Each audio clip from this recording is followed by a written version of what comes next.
Title: The Last Light. Day 0. Collapse. I was underground when it happened. It wasn't supposed to be for long, just a week in the old nuclear test silo outside of Duluth, Minnesota. A personal science retreat, or maybe a mental breakdown disguised as one. No cell signal, no connection to the world above. Just me, my sensors, and archives of astrophysics papers. The experiments were mostly nonsense, tinkering with particle decay rates and theoretical neutrino traps, but I could swear something felt strange in the data. Then one night, the warmth vanished. Not gradually, the kind of gentle shift you'd expect with weather, but in a sharp mathematical drop. My geothermal systems clanged into overdrive. Radiation levels on the surface tripled in less than an hour. The air outside became thinner, colder. When I checked the backup telescope feed, one last link to the world above, I saw it. Kolkhet, the sun was gone. More accurately, it wasn't the sun anymore.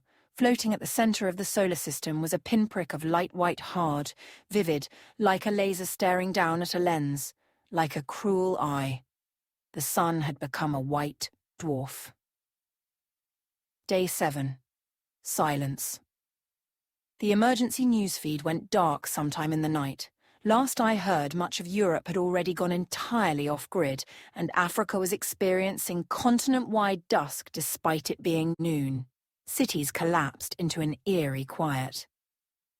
Something about photons no longer delivering the same energy. No UV, no warmth, just light.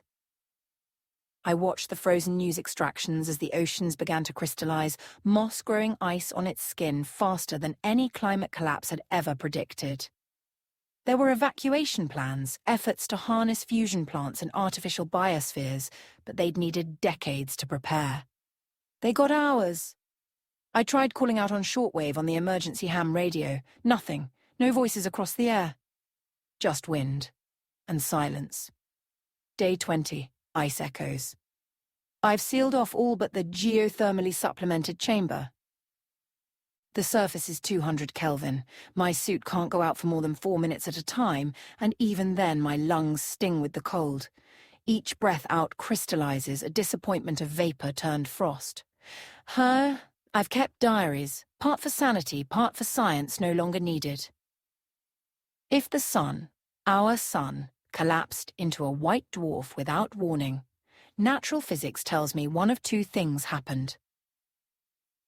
Either some unknown catalyst forced immediate fusion shutdown and mass ejection during an invisible quantum event, or worse, it was never natural. It was done to us. Neither one helps me feel less afraid. Day 31, the star and the shape.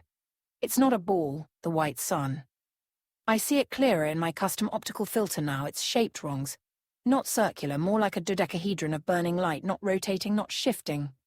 Still. Watching. It emits radiation in crisp pulses every 44 minutes. Not randomly.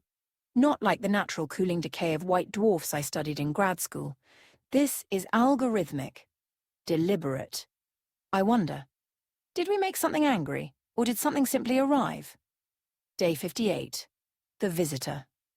Today I saw movement on the horizon. I thought it was delirium, frost hallucinations born of hunger and isolation. But no, it moved with purpose. A shape slim and tall, with a shimmer around its outline that didn't blur in the ice mist. It didn't walk. It glided, like it ignored the rules of terrain. I retreated into the silo. 2 hours later, it stood before the reinforced glass of the airlock. It did not knock. It simply stood there. Watching, like the tiny sun above it. I recorded its outline. Not human, not robotic. It wore no suit, bore no lights, yet there was heat leaking near it. The chamber's frost began to melt around its presence. Then warmth returned. Day 59, conversation. Not with words. The presence engaged my mind directly, like reverse radio static flooded with meaning. It communicated through pulse impressions, triggering memories it didn't steal, but sampled dreams I had as a child, Equations I struggled with. It used my metaphors to deliver its message. The star exceeded its terms. Correction was necessary. More impressions flooded in, sharp like needles. You are not its creators. You are passengers. The cycle has closed. I felt grief roll over me. The presence didn't feel pity, but it paused as if assessing, calculating. Then an anomaly remains. You diverged. You watched. Alone, you did not cry out. Another pause. You will persist. For now, to measure. It faded before I could beg or scream or weep into it. Day 100, aftermath. Food stores are down to scavenged packets. I've begun cultivating fungal protein vats in backup nutrient tanks. The geothermal energy is steady. The planet above is encased in ice. If life remains, it's in places like this, vaulted tombs warmed by the breath of Earth herself. The white dwarf still hangs above, small, unmoving, but now I detect variance, tiny fluctuations in output, subtle colors ghosting around it. Are they studying me? No, not they. It. It changed the sun. It ended Earth. Day 150. Protocol. I've begun writing Earth's final record, not because I know who will read it, if anyone, but because if I don't, then I don't exist, not in any meaningful way. My name is Dr. Lena Mirek, the last daughter of Earth's light.